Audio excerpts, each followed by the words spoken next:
पंचतंत्र की कहानियों में आपका स्वागत है।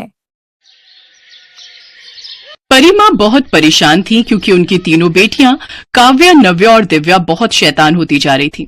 इसी वजह से परी माँ ने विचार किया कि आपको कुछ समय के लिए अपनी तीनों बेटियों को धरती लोक पर भेजेंगी। तुम तीनों को अब कुछ समय के लिए धरती लोक पर ही रहना होगा और ध्यान रहे तुम तीनों किसी भी तरह के जादू का उपयोग वहां नहीं करोगी क्योंकि वहां तुम्हारी तरह जादुई बच्चे नहीं होंगे। चलो अब जल्दी से तैयार हो जाओ, हमें धरती लोक पर जाना है।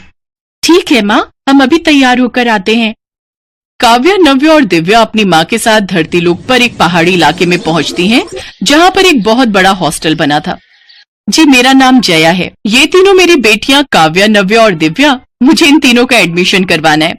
मैंने आपके हॉस्टल का बहुत नाम सुना है, इसलिए मैं चाहती हूँ कि मेरी तीनों बेटियां यहाँ पढ़ाई करें। जी, थैंक यू जया जी। ठीक है, इन तीनों का एडमिशन हो जाएगा। आप हॉस्टल के रिसेप्शन पर फीस जमा कर दीजिए। बच्चों, खूब मन लगाकर पढ़ाई करना। मैं तुमसे कभी कभी मिलने आया करूंगी। मैं जो भी कर रही हूँ तुम्हारे उज्जवल भविष्य के लिए कर रही हूँ। माँ, हम कोई शैतानी नहीं करेंगे, हम खूब पढ़ाई करेंगे। तीनों बेटियों से विदा लेकर परी माँ वापस लौट जाती हैं। तीनों ने यहाँ भी अपनी शरारतें शुरू कर दी। क्लास में पढ़ाई के बाद सब लोग हॉल में खाना खाने के लिए जाते हैं। तुम तीनों लगता है हॉस्टल में नई आई हो। हाँ, हम तीनों का कल ही एडमिशन हुआ है। अच्छा चलो खाना खाते हैं। अरे आज फिर वही दाल चावल, आज फिर कुछ अच्छा नहीं बना। यहाँ हॉस्टल में कुछ भी अच्छा खाने को नहीं देते हैं। जब देखो ये दाल चावल ही बनते रहते हैं। कोई बात नहीं, आज इस टेबल पर दाल चावल नहीं बढ़िया बढ़िया पकवान होंगे। वो कैसे? हमारी जादुई छड़ी से। क्या तुम्हारे पास जादुई छड़ी है जो परी के पास होती है? हाँ, हमारे पास वही जादुई छड़ी है क्योंकि हम परियां हैं। पर तुम ये बात किसी को मत बताना, नहीं तो तुम्हें बढ़िया बढ़िया खाना खाने को नहीं मिलेगा। नहीं नहीं नहीं, हम ये बात किसी को नहीं बताएंगे। ऐ मेरी जादुई छड़ी, जल्दी से बढ़िया गरम गरम जलेबी, समोसे, पूरी, कचौड़ी, सब्जी, ढेर सारी मिठाई की थालियां सजा दो। काव्या, नव्या और दिव्या रोजाना ही ऐसे तरह तरह के जादू करती रहती थी। बहुत सारे बच्चे उनके दोस्त बन गए, पर एक लड़की जो उनके क्लास में ही पढ़ती थी, वो एक तरफ उदास बैठी रहती थी। वो किसी से बात नहीं करती थी। चारू, ये मेघा किसी से बात नहीं करती, ऐसा क्यों है? ना ही वो हमारे साथ जादू में कोई इंटरेस्ट दिखाती है। पता नहीं, मैं तो जब से इस हॉस्टल में आई हूँ तब से इसे ऐसे ही उदास देखा है। ये किसी से भी बात नहीं करती। अरे रुको, ये अभी हमसे बात करेगी। ये देखो मेघा, तुम्हारे लिए सुंदर सा फूलों का गुलदस्ता। दिव्या छड़ी घुमाती है, फूलों का गुलदस्ता आ जाता है। मैं तुम्हारे लिए पेस्ट्री और चॉकलेट टॉफी मंगवाती हूँ। देखो, हमने तुम्हारे लिए कितने सारे उपहार मंगवाए हैं। तुम हमारी फ्रेंड बनोगी ना? तुम्हें कुछ और चाहिए हो तो हमें बता सकती हो, हम तुम्हारे लिए इस जादुई छड़ी से मंगा देंगे। तुम मेरे लिए कुछ भी मंगा सकती हो, मुझे मेरी मम्मी वापस दे दो, मेरी मम्मी लौटा दो। पर तुम्हारी मम्मी तो प्रिंसिपल मैम है ना? नहीं, मेरी मम्मी प्रिंसिपल मैम नहीं है। मेरी मम्मी को प्रिंसिपल मैम ने कैद करके रखा हुआ है और अब उनकी जगह वो खुद प्रिंसिपल बनकर बैठ गई है। मेघा रोने लगती है। काव्या, नव्या और दिव्या तीनों उसे चुप कराती हैं और वादा करती हैं कि वो उसकी मम्मी को वापस लाने में उसकी मदद करेंगी। तभी नव्या और दिव्या अपनी छड़ी घुमाती हैं तो प्रिंसिपल कुर्सी के साथ हवा में उड़ने लगती है। बचाओ! प्रिंसिपल चिल्लाने लगती है, अरे अरे कोई बचाओ, कोई बचाओ मुझे, अरे मैं नीचे गिर जाऊंगी, कोई बचाओ। अरे लगता है कोई भूत है मैडम यहाँ कमरे में। अरे भूत है यहाँ। अरे मैडम ये क्या हो रहा है? मैं अभी सबको बुलाकर लाता हूँ। अरे जल्दी जल्दी आओ, यहाँ भूत आ गया है। तभी काव्या, नव्या और दिव्या तीनों मेघा और चारू के साथ ऑफिस में आ जाती हैं। बताओ मेरी मम्मी कहाँ है? तुमने मेरी मम्मी को कहाँ कैद किया हुआ है? नहीं तो मेरी ये जादुई सहेलियां तुम्हें ऐसे ही हवा में लटका कर रखेंगी। तुम तो एक साधारण स्कूल स्टूडेंट थी, तुम जादुई बच्चे कैसे हो गए? ये कैसे हो सकता है? क्योंकि हम जादुई परियां हैं। अब तो हम तुम्हें सबक सिखाकर ही वापस परी लोग जाएंगे। बताओ मेघा की मम्मी कहाँ है? तब तक हॉस्टल के टीचर्स और स्टूडेंट्स वहां इकट्ठा हो चुके थे। मैं बताती हूँ, मैं अभी बताती हूँ। प्रिंसिपल ने मेघा की मम्मी, जो हॉस्टल की असली प्रिंसिपल थी, उन्हें अपने कमरे में बने एक तहखाने में रस्सियों से बांध कर रखा हुआ था। मेघा, मेरी बच्ची। मम्मी, ये देखो, मेरी तीनों सहेलियां, इन्होंने ही आपको इन प्रिंसिपल मैम की कैद से छुड़वाया है। मैडम, हमें तो कहा गया था कि आपने एक नया हॉस्टल खोल लिया है। इसीलिए यहाँ ये नई प्रिंसिपल मैडम आई हैं। मुझे सचमुच शर्म आती है कि मैंने तुम पर तरस खाकर तुम्हें अपने घर में केयर टेकर का काम दिया और तुमने मेरे से धोखा करके चाल चलकर इतना घिनौना काम किया था। आप तीनों का बहुत बहुत शुक्रिया मुझे इस चालाक धोखेबाज औरत की कैद से छुड़वाने के लिए। तभी परिमा भी वहां आ जाती है। तुम तीनों ने यहाँ धरती लोक पर रहकर किसी की मुसीबत में सहायता की है। यह सबसे बड़ा ज्ञान है जो मैं चाहती थी कि तुम्हें प्राप्त हो। अब तुम तीनों का यहाँ से जाने का वक्त आ गया है। मैं तुम्हें लेने आई हूँ। मेघा, चारू और बाकी सभी हॉस्टल के बच्चे काव्या, नव्या और दिव्या को खुशी खुशी विदा करते हैं। वो तीनों अपनी परिमा के साथ वापस परीलोक चली जाती हैं। नकली प्रिंसिपल को पुलिस पकड़ कर ले जाती है।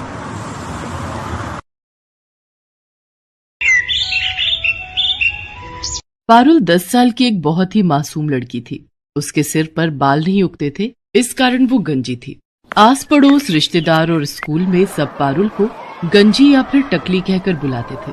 कभी कभी इस बात से पारुल बहुत दुखी हो जाती थी। ये देख पूजा, मेरी मम्मी मेरे लिए कल मार्केट से न्यू हेयर पिन लेकर आई है।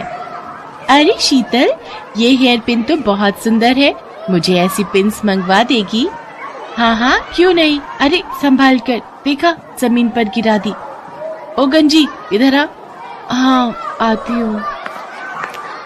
ये हेयर पिन्स उठा कर दे। Thank you.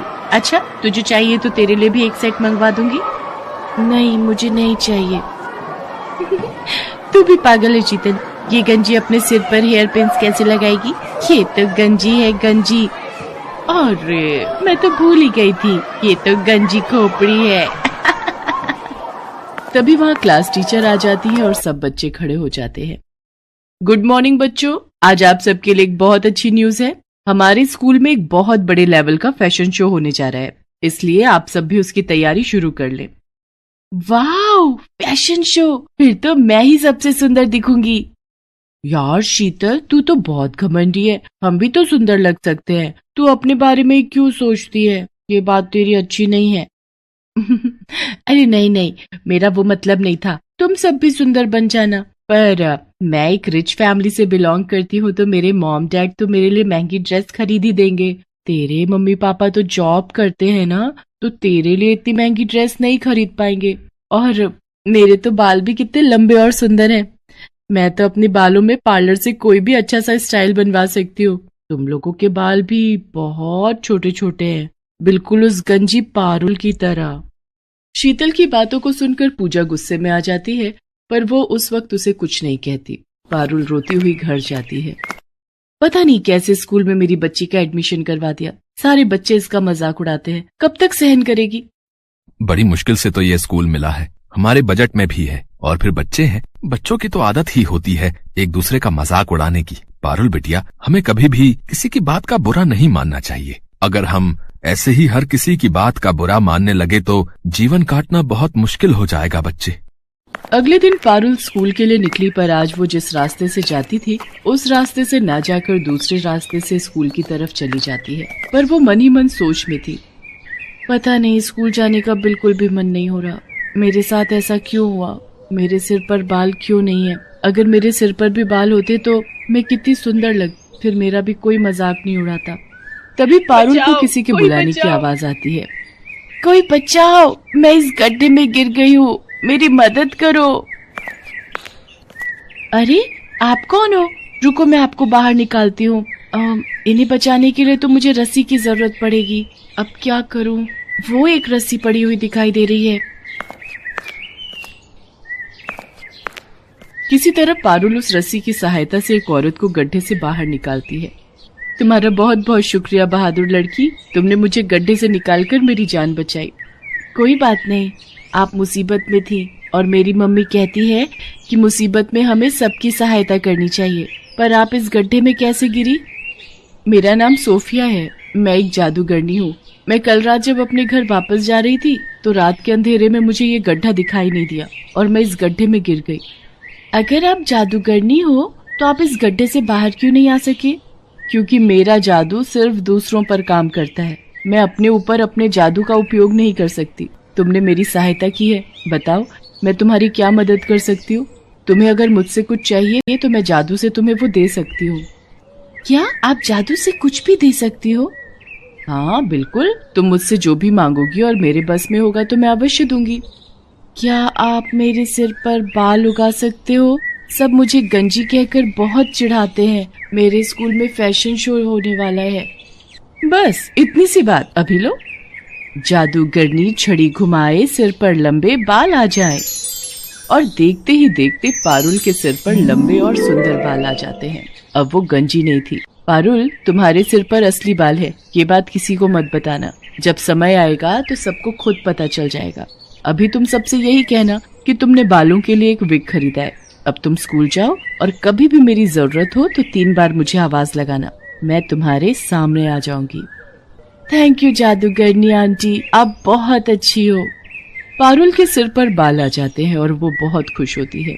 उसके बाद वो स्कूल जाती है और सबको यही कहती है कि उसने बालों में विग लगवाई है। इस पर सब बच्चे हंसने लगते हैं। विग लगाने से क्या होता है तो तू अभी भी गंजी ही ना। पारुल शीतल की बात का बुरा नहीं मानती। पारुल घर जाकर अपने मम्मी पापा को सारी सच्चाई बता देती है। कुछ दिन बाद फैशन शो था और वो बहुत सुंदर तैयार होकर फैशन शो के लिए स्कूल जाती है। शीतल ने भी महंगी ड्रेस और महंगा हेयर स्टाइल करवाया था। पूजा के मन में शीतल के लिए नफरत थी। पूजा उससे अपने अपमान का बदला लेना चाहती थी। शीतल बहुत घमंड करती है ना अपने बालों पर। आज मैं उसके बालों में ये गोंद चिपकाकर उसके सारे बाल खराब कर दूंगी ताकि वो फैशन शो में भाग ही न ले पाए। शीतल, तेरे बाल तो बहुत सुंदर लग रहे हैं, पर बालों में जो ऊपर पिन लगी हुई है ना, मैं उसको ठीक कर दूं? लग रहा है वो नीचे गिरने वाली है। कहाँ गिर रही है, जरा ठीक से लगा दे। पूजा जानबूझकर अपने हाथों में पकड़ी हुई गोंद की डिब्बी शीतल के बालों में गिरा देती है। ओह सॉरी शीतल, मेरे हाथ में तो गोंद की शीशी थी, तुम्हारे सारे बालों में गिर गई है। मुझसे गलती हो गई, मैंने ये जानबूझकर नहीं किया। पूजा, थोड़ी देर में फैशन शो स्टार्ट होने वाला है। तुमने मेरे सारे बाल खराब कर दिए, मेरे सारे बाल चिपक गए हैं। देखो मैं कितनी गंदी लग रही हूँ, अब मैं क्या करूंगी। शीतल रोने लगती है। सब बच्चे फैशन शो के लिए नीचे हॉल में पहुंच जाते हैं। शीतल क्लास में बिल्कुल अकेली बैठी थी। तभी पारुल वहां आ जाती है। उसे सारी बात पता चलती है। तुम चिंता मत करो, मैं अभी जादूगरनी आंटी को बुलाती हूँ, वो तुम्हारे बाल बिल्कुल ठीक कर देंगी। पारुल जादूगरनी को आवाज लगाती है और वो वहां आ जाती है। पारुल, शीतल ने तो हमेशा तुम्हारा मजाक उड़ाया है, फिर भी तुम इसकी मदद करना चाहती हो, पर इसके लिए एक शर्त है। अगर मैं शीतल के बाल ठीक करूंगी तो बदले में तुम्हें फिर से गंजा होना पड़ेगा। जादूगरनी आंटी, कोई बात नहीं, आप मुझे फिर से गंजा कर दो, पर मेरी दोस्त के बाल ठीक कर दो। शीतल पारुल की सारी बातें सुन रही थी। इसका मतलब पारुल के बाल असली हैं? इसने विग नहीं पहना? मैंने पारुल से कितनी नफरत की, उसका कितना मजाक उड़ाया, पर ये मेरे लिए फिर से गंजी होने को तैयार है। सचमुच मैं कितनी बुरी हूँ। पारुल कितनी अच्छी है। जादूगरनी आंटी, आप ऐसा कुछ मत करना, आप पारुल को फिर से गंजा मत करो। मैं फैशन शो में हिस्सा नहीं लूंगी, आप मेरे बाल ऐसे ही रहने दो। चिंता मत करो शीतल, मैं तो पारुल की परीक्षा ले रही थी, मैं ऐसा कुछ नहीं करूंगी। मैं तुम्हें सीख देना चाहती थी, कभी भी किसी से ईर्ष्या मत करना। ईर्ष्या करना बुरी बात है। पारुल, तुम सचमुच बहुत संस्कारी बच्ची हो। तुम्हारे माता पिता ने तुम्हें बहुत अच्छे संस्कार दिए हैं, इसलिए मैं तुम्हारे कहने पर शीतल के बाल ठीक कर देती हूँ। जादूगरनी शीतल के बाल ठीक कर देती है। मुझे माफ कर दो पारुल, मैंने हमेशा तुम्हारा मजाक उड़ाया। मेरी अपनी दोस्त पूजा मेरे साथ गलत कर गई। मैं सबको बताऊंगी कि तुम बहुत अच्छी हो। पारुल, अब मैं चलती हूँ। अब मैं कुछ समय के लिए यहाँ से दूर जा रही हूँ, इसलिए मेरा तुमसे मिलना नहीं हो पाएगा। मैं जब भी वापस आऊंगी तो तुमसे जरूर मिलूंगी। पारुल और शीतल दोनों मिलकर फैशन शो में हिस्सा लेती हैं। शीतल सबको पारुल के बारे में बताती है। शीतल ने पूजा से बात करना बंद कर दिया था, क्योंकि पूजा ने जानबूझकर बहुत बड़ी गलती की थी। उस दिन से पारुल और शीतल दोनों अच्छी दोस्त बन जाते हैं। पारुल ने हमेशा दूसरों की मदद की, और जो दूसरों की मदद करता है हमेशा उसके साथ अच्छा ही होता है।